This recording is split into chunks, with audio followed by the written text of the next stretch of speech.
जैसा कि मैंने अभी आपको टॉपिक बताया कि अभी टॉपिक हम क्या कर रहे हैं, पोटेंशियोमीटर कर रहे हैं। तो पोटेंशियोमीटर का बेसिक प्रिंसिपल क्या है, अगर आप इसको देखो तो पोटेंशियोमीटर का बेसिक प्रिंसिपल पोटेंशियल डिफरेंस निकालना है, पोटेंशियल ड्रॉप निकालना है, पोटेंशियल डिफरेंस या पोटेंशियल ड्रॉप निकालना है, बेसिक रूल्स है। तो ये कुछ तरह से पोटेंशियल जो हम निकालते हैं, जो वोल्ट मीटर निकालते हैं, उससे कुछ रिलेटेड जैसा करता है। वोल्ट मीटर में भी पोटेंशियल निकालते हैं और पोटेंशियोमीटर में भी पोटेंशियल निकालते हैं, बट दोनों के प्रिंसिपल अलग अलग हैं।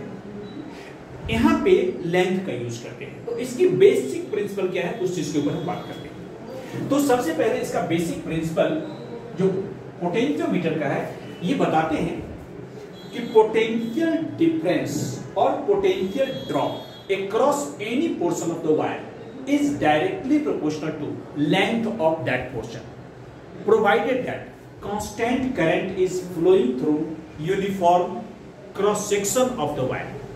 So write down this topic. Potential drop or fall of potential.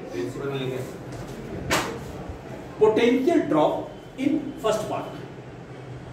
Potential drop or fall of potential. Potential drop or fall of potential.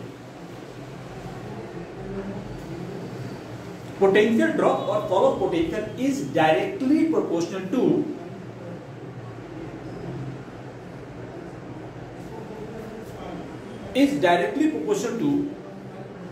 length of that portion. Is directly proportional to length of that portion, provided that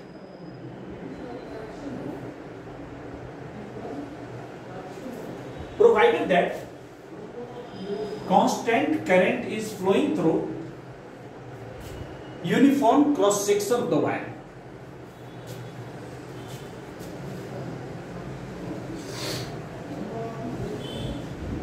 तो मैंने यहां पे क्या क्या चीजें mention किया है, उन चीजों को यहां पे देखिए। इसमें सबसे पहले चीज बताया कि फॉल ऑफ पोटेंशियल। पोटेंशियल जो है किसी भी लेंथ का V, वो directly proportional to L length है के प्रोपोर्शनल। कंडीशन है एरिया ऑफ क्रॉस सेक्शन और thickness of the wire is constant, and current भी कांस्टेंट होना चाहिए। उसके थ्रू जो करंट आई जा रहा है, दिस इज आल्सो कांस्टेंट। तो इसी चीज को थोड़ा सा और आगे हम बढ़ाते हैं तो हमें क्या मिलता है, क्या देखने को मिलता है। तो मैं इसी चीज को लिखते हैं V इक्वल टू 5L। ये V इक्वल टू 5L हो जाता है।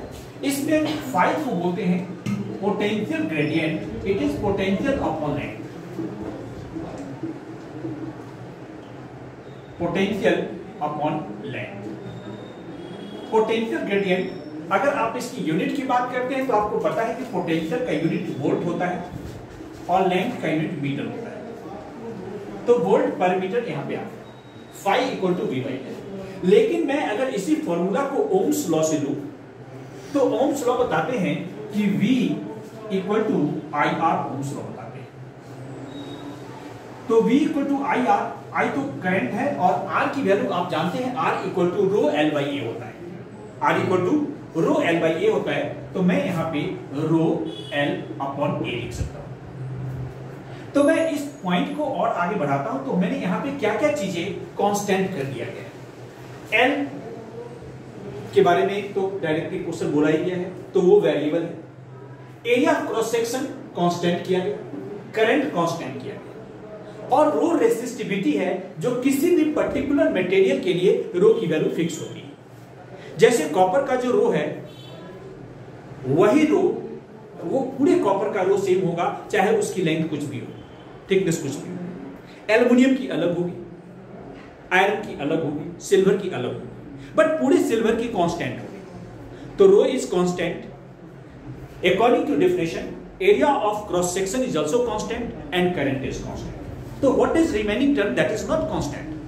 तो out of this formula V equal to I rho L by A, only L, so we can write it V is proportional to L. तो V potential is directly proportional to length, और यही जाके यहाँ पे एक potential gradient proportional को हमने equal किया और पोटेंशियल ग्रेडियंट लिखा। सो राइट डाउन दिस फॉर्मूला।